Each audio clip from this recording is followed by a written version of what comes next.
पश्चिम Asia में जारी युद्ध और बढ़ते भू राजनीतिक तनाव के बीच वैश्विक तेल व्यापार में अस्थिरता साफ तौर पर नजर आने लगी है। इसी उथल पुथल के बीच ईरानी कच्चा तेल लेकर भारत आ रहा एक जहाज अचानक अपना रास्ता बदल देता है, जिससे न सिर्फ बाजार में हलचल बढ़ी है बल्कि कई रणनीतिक सवाल भी खड़े हो गए हैं। नमस्कार, आप देख रहे हैं अमर उजाला। मैं हूं आपके साथ साहिल सुयाल। दरअसल ये जहाज जो पहले भारत के लिए रवाना हुआ था, अब अपना रुख बदलकर चीन की ओर बढ़ गया है।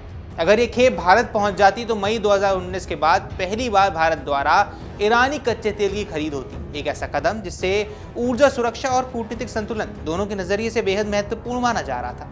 अब आपको बता दें, जहाज ट्रैकिंग कंपनी केपलर के अनुसार पिंगशुन नाम का ये अफ्रामैक्स टैंकर पहले गुजरात के वाडीनार बंदरगाह की ओर बढ़ रहा था, लेकिन अब इसके ऑटोमेटिक आइडेंटिफिकेशन सिस्टम यानी कि AIS में दर्ज गंतव्य चीन के डोंगिंग में बदल गया है। इस तरह के टैंकर आमतौर पर मध्यम आकार के होते हैं और लगभग 6 लाख बैरल तक कच्चा तेल ले जाने की क्षमता रखते हैं। पिंगशुन को वर्ष 2002 में बनाया गया था और हाल ही में 2025 में अमेरिका द्वारा इसे प्रतिबंधित जहाजों की सूची में शामिल कर दिया गया था।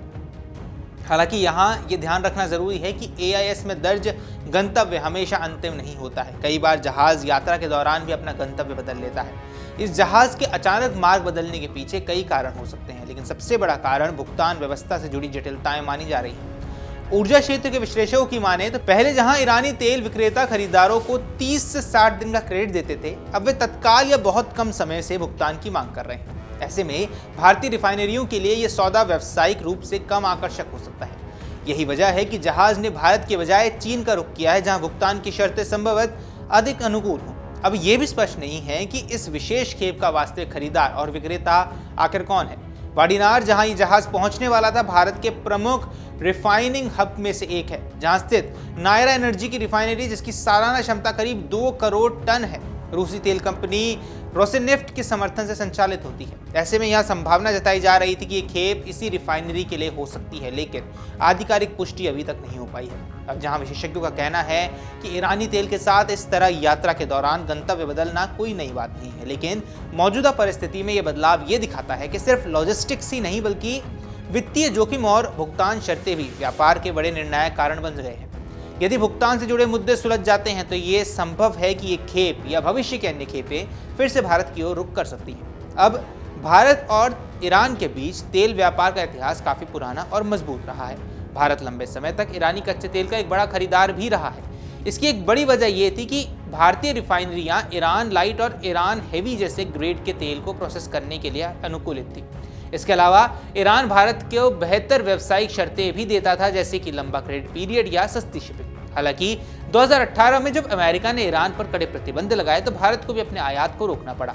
मई 2019 के बाद से भारत ने ईरानी तेल खरीदना पूरी तरह बंद कर दिया और अपनी जरूरतों को पूरा करने के लिए अन्य देशों जैसे कि सऊदी अरब, इराक, अमेरिका और रूस की ओर रुख किया। उस समय तक भारत के कुल तेल आयात में ईरान की हिस्सेदारी लगभग 11.5% तक पहुंच चुकी थी। 2018 में भारत ने प्रतिदिन करीब 5.18 लाख बैरल ईरानी तेल खरीदा, जो 2019 में घटकर 2.68 लाख बैरल प्रतिदिन तक रह गया और फिर पूरी तरह बंद हो गया।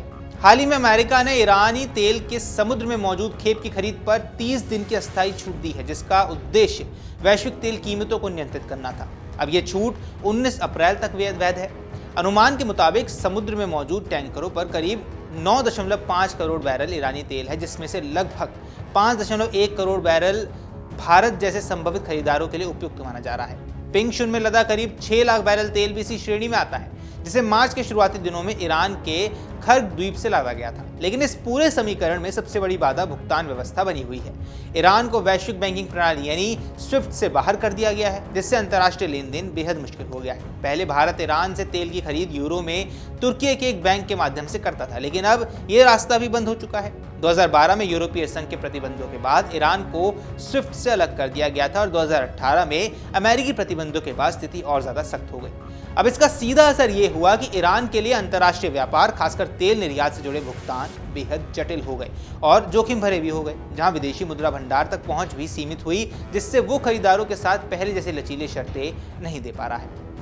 कुल मिलाकर पिंग शुन का रास्ता बदलना सिर्फ एक जहाज की कहानी नहीं, बल्कि ये वैश्विक ऊर्जा बाजार में चल रहे बड़े बदलावों और चुनौतियों की भी झलक है। इसमें भू राजनीतिक तनाव, आर्थिक प्रतिबंध, भुगतान प्रणाली की जटिलताएं और व्यापारिक रणनीतियां कुल मिलाकर एक ऐसा परिदृश्य तैयार कर रही हैं जहां हर निर्णय कई स्तरों पर असर डालता है। आने वाले समय में यह देखना दिलचस्प रहने वाला है कि क्या भारत फिर से ईरानी तेल बाजार में वापसी करता है या नहीं, और अगर करता है तो किन शर्तों पर यह वापसी होने वाली है। बाकी आपको क्या कुछ लगता है हमें कमेंट सेक्शन पर जरूर बताएं। फिलहाल के लिए इस वीडियो में इतना ही। नमस्कार। अगर आप ये वीडियो YouTube पर देख रहे हैं तो हमारे चैनल को सब्सक्राइब कर बेल आइकन दबाएं, और Facebook पर देख रहे हैं तो हमारे पेज को लाइक करें।